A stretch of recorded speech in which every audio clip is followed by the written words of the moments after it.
आपको अगर Netflix use करना है तो उसके लिए आपके लिए कुछ चीज़ें लेके आ गया हूँ। चलिए स्क्रीन पे देखिए, पहले आपको प्ले स्टोर पे जाना होगा, फ्लिपकार्ट इंस्टॉल कर देना होगा। अगर आपके पास पहले से है तो अपडेट कर लीजिए सिंपली। उसके बाद फ्लिपकार्ट ओपन कीजिए, अकाउंट लॉगिन कीजिए। अगर पहले से है तो आपको यहाँ पर कैटेगरी ऑप्शन शो हो रहा होगा, उधर चलिए। क्लिक करने के बाद आपको थोड़ा नीचे दिख रहा होगा नेटफ्लिक्स, उधर क्लिक कीजिए। क्लिक करने के बाद आपको यहाँ पर दिखेगा, यहाँ पर देख सकते हो मेरा ऑलरेडी एक प्लान एक्टिवेट है।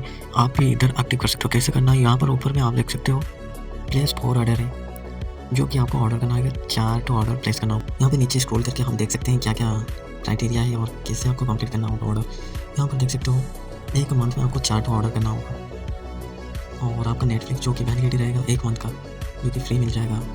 उसके लिए आपको मिनिमम 300 रुपीज़ का ऑर्डर करना होगा। आप 300 रुपीज़ का कोई भी ऑर्डर परचेज कर सकते हो। साथ ही में आप ग्रोसरी आइटम भी परचेज करके इसका काउंट कर सकते हो 4 ऑर्डर के लिए। जब आपका 1 मंथ में 4 ऑर्डर कंप्लीट हो जाएगा, आपको क्लेम ऑप्शन आ जाएगा। उसको क्लेम करने के बाद ईमेल आईडी में आ जाएगा आपका, फिर आप नंबर देके खोल सकते हो।